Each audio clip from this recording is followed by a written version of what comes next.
In the vast and intricate tapestry of human health, few elements are as fundamental, yet as misunderstood, as our relationship with the sun. For the aging body, this relationship transforms from a simple interaction into a critical biological negotiation. We often hear the sun described merely as a distant star providing heat, or conversely, as a dangerous source of radiation to be shunned. However, for those navigating the later chapters of life, specifically individuals over the age of 60, the sun represents something far more profound. It is an external regulator of internal chemistry, a catalyst for the skeletal system, and a modulator of immune function.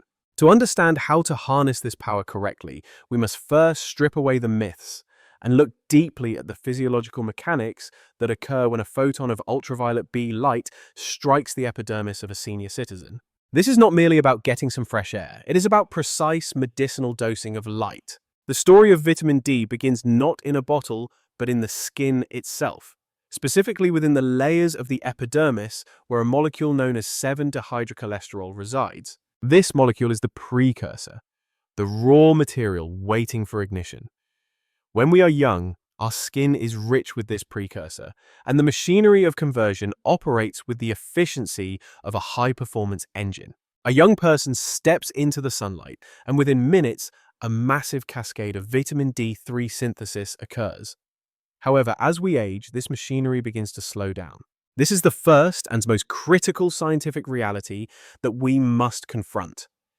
The skin of a 70-year-old is not the same biological canvas as the skin of a 20-year-old. Research indicates that the capacity of aging skin to produce vitamin D can be reduced by as much as 75% compared to younger skin. This dramatic reduction is due to the thinning of the epidermis and a decrease in the concentration of 7-dehydrocholesterol. Therefore, the standard advice given to the general population, spend 15 minutes outside, is often woefully inadequate for the elderly. For a senior, that same 15 minutes might result in a negligible amount of vitamin D, leaving them in a state of deficiency despite their best efforts. This biological resistance necessitates a new strategy, a calculation of sun dosage that accounts for the inefficiency of the aging receiver. We must also consider the environment in which this biological transaction takes place. The sun is not a static lamp. Its intensity fluctuates based on latitude, season, time of day, and atmospheric conditions. The specific wavelength required for vitamin D synthesis is UVB radiation, spanning the narrow range of 290 to 315 nanometers. These distinct waves are fragile. They are easily scattered by clouds, absorbed by glass, and filtered out by the atmosphere when the sun is low on the horizon. This brings us to the concept of the solar window. For many seniors living in northern latitudes or during the winter months, the sun may shine brightly, but if it sits below an angle of roughly 45 degrees in the sky, the atmosphere acts as a thick shield, absorbing almost all UVB radiation before it reaches the ground. In these moments, one could stand outside for hours and produce zero vitamin D. Understanding the solar angle is arguably more important than checking the temperature. A simple rule of thumb, often referred to as the shadow rule, provides a scientific compass. If your shadow is longer than you are tall, the sun is too low for effective vitamin D synthesis. For the elderly individual seeking to optimize bone health and immune resilience, time spent in the sun when the shadow is long is largely therapeutic for the mood, but metabolically inert for vitamin D production. Furthermore, the conversation around sun exposure has been heavily dominated by the fear of skin cancer. This fear is valid and must be respected, particularly for aging skin, which has accumulated decades of DNA damage. However, the total avoidance of sun exposure has created a silent epidemic of vitamin D deficiency, which carries its own severe risks, including osteoporosis, muscle weakness, cognitive decline, and a weakened immune response to infections. The scientific challenge, therefore, is to find the erythemal threshold, the sweet spot where synthesis is maximized before DNA damage occurs. This threshold is significantly lower than the point of sunburn. The biological goal is to expose the skin to UVB radiation just long enough to trigger the chemical conversion of cholesterol into pre-vitamin D3, but not long enough to cause the skin to turn pink or red. Once the skin begins to redden, the beneficial process has already plateaued, and the damaging process of inflammation and apoptosis cell death has begun. For an older adult with fair skin, This optimal window might be as short as 10 to 15 minutes during peak solar intensity. For those with darker skin, which contains more melanin acting as a natural sunscreen, the time required to generate the same amount of vitamin D can be 3 to 6 times longer. This variability makes universal prescriptions dangerous. The dosage of the sun must be personalized, treating sunlight with the same precision one would apply to a prescription medication. Let us dig deeper into the systemic impact of this hormone. For vitamin D is a hormone, not a vitamin in the traditional sense. Once synthesized in the skin or ingested, it is biologically inert. It must undergo 2 hydroxylations in the body for activation first in the liver, where it converts to 25-hydroxyvitamin D, and then in the kidneys, where it becomes the physiologically active one, 25-dihydroxyvitamin D. This active form interacts with the vitamin D receptor, which is present in nearly every cell of the human body. This ubiquity explains why sunlight deficiency correlates with such a wide array of geriatric health issues. In the context of bone health, which is a primary concern for seniors, vitamin D is the gatekeeper of calcium. Without sufficient vitamin D, the intestine cannot absorb calcium effectively, regardless of how much milk one drinks or how many supplements one takes. The body, in a desperate attempt to maintain blood calcium levels for heart and nerve function, will then leach calcium from the bones, leading to the brittle, fragile architecture of osteoporosis. Thus, the act of sitting in the sun is effectively a bone-preserving act, a signal to the gut to open its gates to calcium. However, the barrier to this process is not just biological, it is also behavioral and societal. Modern seniors spend an unprecedented amount of time indoors. When they do go outside, they are often covered from head to toe or slathered in high SPF sunscreen. While sunscreen is vital for preventing burns and cancer during prolonged exposure, it effectively shuts down vitamin D production. An SPF of 30 absorbs about 95% of UVB radiation. This creates a paradox. The tools we use to protect the skin are the same tools that starve the body of this critical hormone.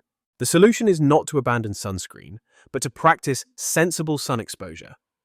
This involves exposing large surface areas of the skin arms, legs, and back to direct sunlight for a short controlled period before applying sunscreen or covering up.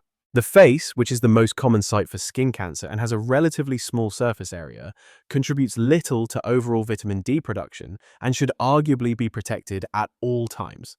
It is the large muscle groups and the trunk of the body that act as the solar panels. Exposing the back, for instance, provides a massive surface area for synthesis, allowing the body to generate thousands of international units of vitamin D in a relatively short time frame.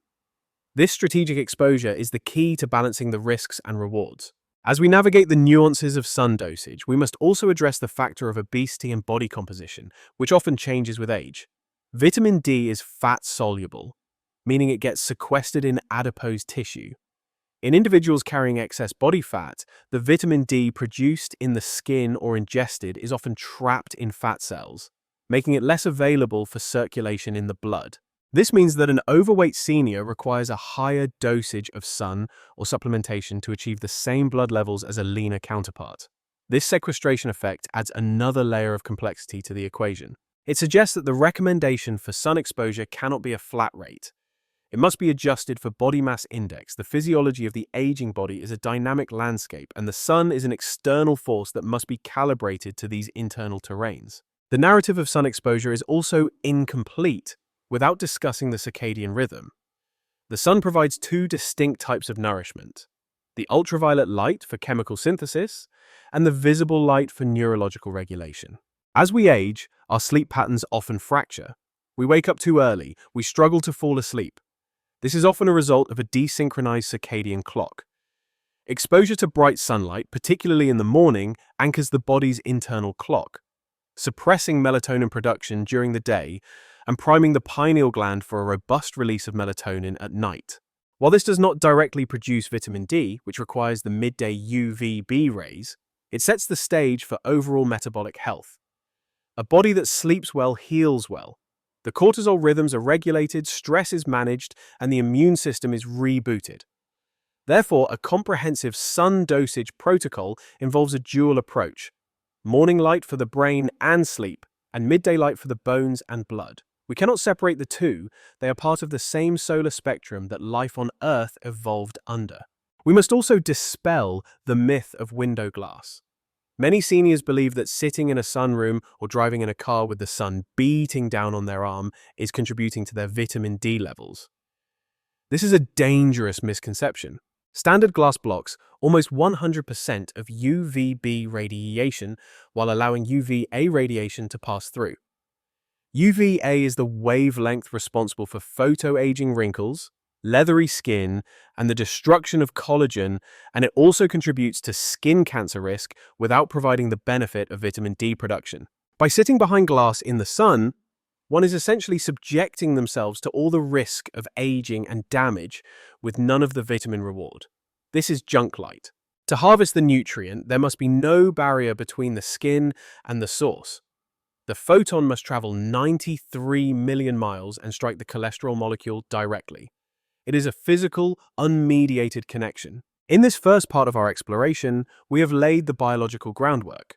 We have established that the aging body is an inefficient machine that requires higher inputs to achieve standard outputs.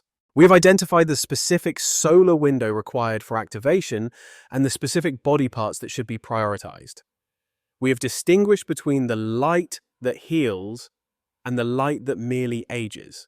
But knowing the mechanics is only half the battle. The practical application of this knowledge, how to construct a daily routine, how to navigate the changing seasons, and how to combine solar therapy with dietary inputs, requires a more granular look at lifestyle and methodology. As we move deeper into this subject, we will explore the specific protocols for different skin types, the interaction between medications and sunlight, and the crucial signs of toxicity and deficiency that every senior must be able to recognize. The sun is a powerful pharmacy, but like any pharmacy, it requires a knowledgeable pharmacist to dispense the medicine safely. Having established this biological baseline of the aging body and the fundamental mechanics of the solar window, we must now transition from theory to the rigorous application of practice. It is one thing to know that the sun is a source of vitality. It is another entirely to extract that vitality without incurring damage. The art of sunbathing for vitamin D synthesis, particularly for the senior demographic, is not a casual leisure activity, but a precise therapeutic intervention that requires the calibration of several variables. The most critical of these variables, and the most often overlooked in general advice, is the individual's specific skin phototype. We are not all created equal under the sun. The genetic lottery determines how much melanin, the pigment that gives skin its color, we possess, and this melanin acts as a natural biological shield. For a person of Celtic descent with pale, freckled skin, the melanin barrier is thin and porous to UV radiation. For an individual of African or South Asian descent, the melanin barrier is robust and dense. This creates a significant divergence in the time to synthesis. In the medical community, we utilize the Fitzpatrick skin type scale to categorize this response. For a senior with type 1 or 2, skin very fair, burns easily, rarely tans. The conversion of cholesterol to vitamin D is rapid, often occurring within 10 to 15 minutes of midday exposure. However, the risk of DNA damage is equally rapid. Their erythemal threshold, the point at which skin turns pink, is perilously close to their synthesis threshold. Conversely, a senior with type 5 or 6 skin possesses a natural sun protection factor, SPF, of roughly 13 to 15 inherent in their epidermis. While this protects them admirably against skin cancer and photoaging, it also acts as a formidable blockade against UVB rays. To generate the same amount of vitamin D as their fair-skinned counterpart, they may need to remain in the sun for 45 minutes to an hour or more. This is a crucial distinction because the generic recommendation of 15 minutes effectively leaves the darker-skinned elderly population in a state of chronic deficiency, while potentially exposing the fairest individuals to unnecessary burn risks. Therefore, the first step in our protocol is self-identification. Know your skin type, for it is the filter through which all solar energy must pass. Once the skin type is understood, we must look outward to the environment, specifically to the UV index. This is a measurement often seen on weather apps, but rarely utilized correctly for health. The UV index is a linear scale measuring the intensity of sunburn-producing ultraviolet radiation. For the purpose of vitamin D synthesis, The Goldilocks zone, not too little, not too much typically, lies between a UV index of 3 and 7. When the index is below 3, the UVB radiation is often too weak to trigger significant synthesis in the short time frames required for safety. One would have to stay out so long that the risk of dehydration or heat exhaustion becomes a primary concern for an older adult. Conversely, when the UV index climbs above 8, usually in the height of summer or near the equator, the radiation is so intense that the skin can burn in minutes, often before adequate vitamin D has been synthesized. In these high-intensity scenarios, the strategy must shift. Exposure should be brief and ideally timed before or after the absolute solar noon, perhaps at 10 a.m. or 2 p.m. when the angle is sufficient for UVB penetration, but the intensity is not at its blistering peak. The physical act of sunbathing itself requires a departure from modern modesty and a return to biological necessity. As we discussed, the face is a poor generator of vitamin D and a high-risk zone for basal and squamous cell carcinomas. The standard medical sunbathing protocol for seniors dictates that the head and face should be shaded by a wide-brimmed hat or high SPF sunscreen while the torso, back, arms, and legs are exposed. The back is arguably the most efficient solar panel on the human body. It presents a large, flat surface area that is generally less sun-damaged than the forearms or neck, and it contains a high density of the precursor 7-dehydrocholesterol. By exposing the back for 10 to 20 minutes, depending on skin type, one can generate a systemic bolus of vitamin D that is released slowly into the bloodstream. This is far superior to exposing just the hands and face, which provides a negligible dose. The position of the body also matters. Lying prone allows for perpendicular incidence of light rays, maximizing absorption, whereas standing or walking results in the rays hitting the skin at an angle, increasing reflection and reducing absorption efficiency. There is also a fascinating and somewhat controversial aspect of post-exposure care that warrants discussion: the wash-off theory. Vitamin D3 is generated on the surface of the skin and in the upper layers of the epidermis. It is a fat-soluble molecule, and it is suspended in the natural oils, sebum, of the skin. Some research suggests that it takes time for this newly synthesized hormone to be fully reabsorbed from the skin's surface into the bloodstream, potentially up to 48 hours. While the majority of synthesis happens deeper in the epidermis, where washing cannot reach, the surface oils do contain a portion of the precursor and the active product. Therefore, a rigorous scrub with harsh soap and hot water immediately after sunbathing might theoretically wash away a fraction of the vitamin D before it has entered the system. The prudent advice for the elderly, whose skin is already prone to dryness, is to rinse with cool or lukewarm water after sun exposure to remove sweat, but to limit the use of soap to the axilla and groin areas, leaving the oils on the arms, legs, and back to absorb fully over the coming hours. This practice also helps maintain the skin's lipid barrier, which is essential for preventing the dehydration that often accompanies sun exposure. We must also broaden our scope to include the secondary yet vital cardiovascular benefits of this practice. When sunlight strikes the skin, it does more than just synthesize vitamin D. It triggers the release of nitric oxide stores from the dermis into the bloodstream. Nitric oxide is a potent vasodilator. It relaxes the inner muscles of your blood vessels, causing them to widen. This leads to a measurable, immediate reduction in blood pressure. For the geriatric population, where hypertension is a rampant comorbidity, a 20-minute sunbathing session acts as a dual therapy. It strengthens the bones via vitamin D and eases the heart via nitric oxide. This effect is independent of vitamin D synthesis and occurs even with UVA exposure, meaning that even earlier morning sun can provide cardiovascular benefits. This paints a picture of sunlight not just as a nutrient provider, but as a comprehensive metabolic regulator. However, the protocol must be strictly governed by the vitamin D winter. For those living above 35 degrees latitude, which includes much of Europe, North America, and parts of Asia, there exists a period of the year where vitamin D synthesis is physically impossible, regardless of how long one stays outside. This usually spans from November to March. During these months, the angle of the sun is so low that the atmosphere filters out 99% of the UVB rays. The UVB photons simply bounce off the ozone layer. In this season, The sun provides light and warmth, but no vitamin D. It is crucial for seniors to understand this biological famine. One cannot try harder in winter. One must switch strategies. This is the period where oral supplementation becomes non-negotiable and where the reliance on the summer's accumulated stores becomes critical. Another practical consideration is the state of the skin itself.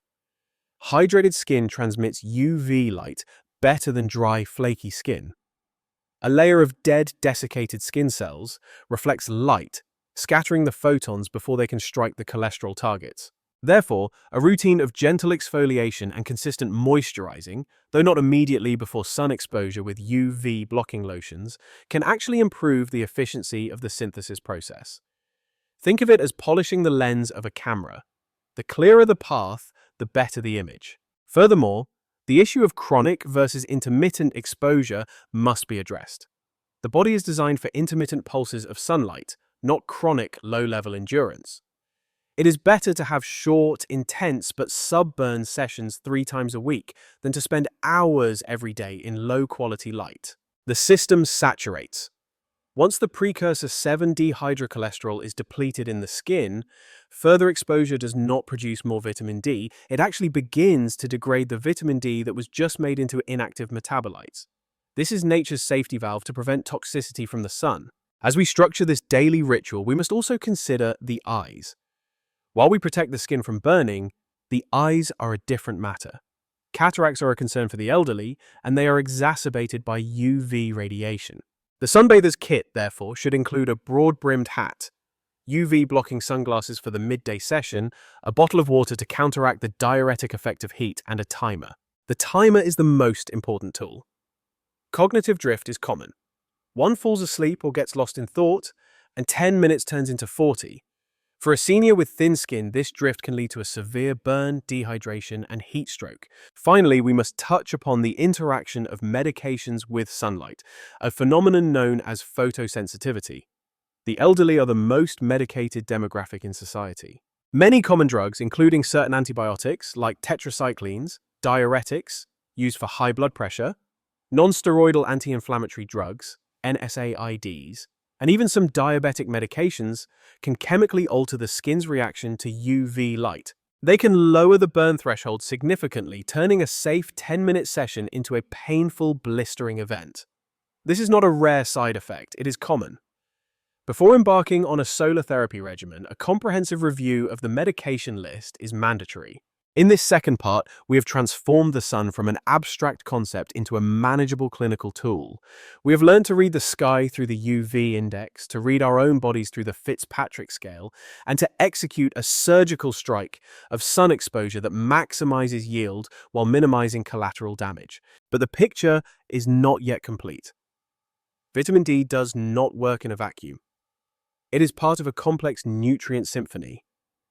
In the final part of our series, we will explore the essential cofactors, the other nutrients that must be present for vitamin D to actually strengthen bone and boost immunity. We have stood under the sun, understood the angle of the rays, and timed our exposure with the precision of a clockmaker. Yet even with perfect execution of these external rituals, the journey of vitamin D is far from over. In fact, inside the body, it has only just begun. The most common tragedy in the pursuit of health is the isolation of nutrients, the belief that a single element can save us. Vitamin D, for all its potency, does not work in a vacuum. It is merely the conductor of an orchestra. Without the musicians, there is no music. For the elderly individual, whose metabolic reserves are often depleted, the presence of specific cofactors is the difference between a successful therapy and a biological stalemate. The most critical of these silent partners is magnesium. It is the ignition key for the entire vitamin D engine. Every single step of the vitamin D metabolism, from its initial synthesis in the skin to its conversion in the liver and its final activation in the kidneys, requires magnesium-dependent enzymes. Without sufficient magnesium, vitamin D remains stored and inactive, a dormant potential that never realizes its purpose. The statistics regarding magnesium deficiency in the senior population are alarming. It is estimated that nearly half of the elderly population consumes less than the recommended daily allowance of magnesium. This creates a bottleneck. You can bathe in the sun for hours, you can take high-dose supplements, but if your magnesium levels are low, your vitamin D levels will refuse to rise. The body effectively caps the conversion process to preserve what little magnesium it has for other vital functions, like heart rhythm and nerve transmission. This often explains the vitamin D-resistant patient, the person who does everything right, yet sees no improvement in their blood work. They are not suffering from a lack of sun, they are suffering from a lack of magnesium. Therefore, a diet rich in leafy greens, nuts, seeds, and perhaps the strategic use of magnesium supplements, such as magnesium glycinate or citrate, is the foundational soil in which the solar seed must be planted. For the aging body, muscle cramps, insomnia, and palpitations are often whispered signals from the body that it lacks the magnesium necessary to process the sunlight it has received. If magnesium is the ignition key, then vitamin K2 is the traffic controller. This is perhaps the most crucial safety mechanism in the entire solar protocol, and yet it is rarely discussed in standard checkups. When vitamin D does its job effectively, it drastically increases the absorption of calcium from the intestines. The blood becomes flooded with calcium. This is good for the bones, but potentially disastrous for the arteries if that calcium loses its way. Without guidance, calcium can settle in the soft tissues, the arteries, the heart valves, and the kidneys, leading to calcification, hardening of the arteries, and kidney stones. This is the calcium paradox. A person can have osteoporosis, weak bones, and atherosclerosis, hardened arteries, simultaneously. Vitamin K2 is the molecule that activates a protein called osteocalcin, which grabs calcium from the blood and cements it into the bone matrix where it belongs. It also activates matrix glycoprotein, which sweeps calcium out of the arteries and soft tissues. For the elderly, whose cardiovascular health is paramount, high levels of vitamin D without adequate vitamin K2 is a risky proposition. The sun provides the D, but our diet must provide the K2.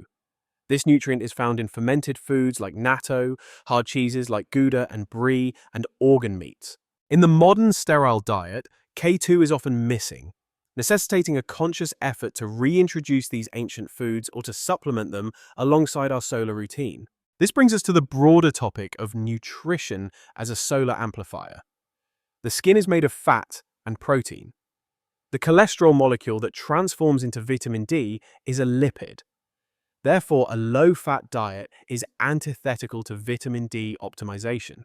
The war on dietary cholesterol in the late 20th century may have inadvertently contributed to the vitamin D deficiency epidemic. To maintain a skin barrier capable of robust synthesis, the elderly need healthy fats, omega-3 fatty acids from fish, monounsaturated fats from olive oil, and avocados. These fats maintain the integrity of the cell membranes where the conversion machinery resides.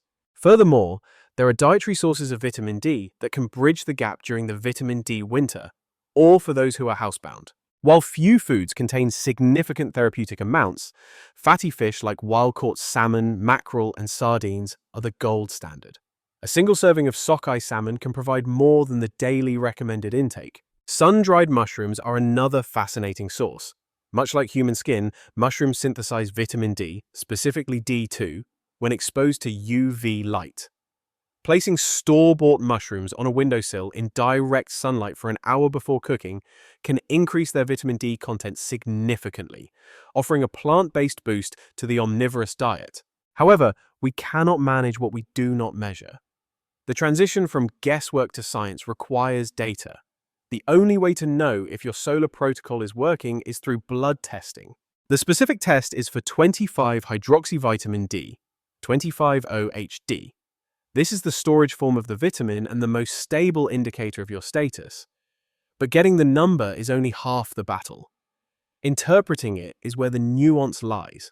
Standard laboratory reference ranges often classify anything above 20 or 30 nanograms per milliliter, as sufficient. However, sufficient simply means you are not at risk of rickets or severe bone softening. It does not mean you are optimized for immune health, cancer prevention, or maximum bone density.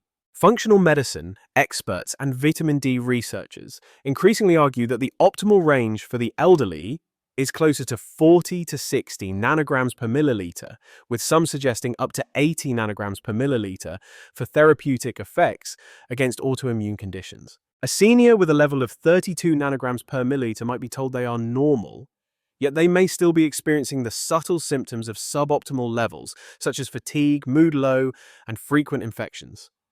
We must shift our mindset from avoiding deficiency to achieving optimization. This testing should ideally be done twice a year, once at the end of summer to see the peak level achieved through sun exposure, and once at the end of winter to see the nadir, the lowest point after the stores have been depleted. This provides a personal curve, a biological rhythm unique to your body. It reveals how well you hold on to your stores. Some individuals are rapid metabolizers who burn through their vitamin D quickly, while others hold steady. Understanding this curve allows for precise intervention. If you enter November with a level of 60 nanograms per milliliter, you may survive the winter on a lower maintenance dose. If you enter November at 35 nanograms per milliliter, you are facing a deficit that requires immediate and aggressive supplementation. We must also address the outliers, the non-responders. There are individuals who, despite sun exposure and supplementation, struggle to raise their levels. In the elderly, this often points to issues in the gut or the liver. Conditions like celiac disease, Crohn's disease, or even mild undiagnosed gluten sensitivity can blunt the villi in the intestine, preventing the absorption of fat-soluble vitamins. If the gut is inflamed, the door is closed. Similarly, a fatty liver or a sluggish gallbladder affects bile production, which is necessary to emulsify fats and absorb vitamin D. In these cases, the sun becomes even more important because it bypasses the gut entirely, delivering vitamin D directly into the bloodstream. However, if the liver is compromised, the first hydroxylation step is impaired. For these individuals, the solution often involves treating the underlying inflammation, using sublingual, under the tongue, supplements that bypass the gut, or working with a specialist to address the metabolic blockages. It is a reminder that the body is a unified system. A failure in one gear slows the entire machine. Genetic variability also plays a role. The vitamin D receptor, VDR gene, comes in different shapes and forms. Some people have receptors that are less sensitive to vitamin D. They might have plenty of the vitamin floating in their blood, but the cells aren't hearing the message clearly. These individuals often require higher blood levels, perhaps pushing towards the upper end of the safe range to achieve the same biological effect as someone with highly sensitive receptors. While genetic testing is becoming more accessible, a practical approach is simply to monitor symptoms. If blood levels look good, but bone density is still dropping or immunity is still weak, it may be a sign of receptor resistance, requiring a closer look at cofactors and perhaps a higher target baseline. This biological individuality is why the one-size-fits-all approach of a daily multivitamin is often insufficient for the complex needs of the aging population. As we draw this exploration to a close, we must return to the philosophical heart of the matter. The sun is not merely a resource, it is a companion that has walked with humanity since our inception. We evolved naked under the sky, in rhythm with the rise and set of the solar orb.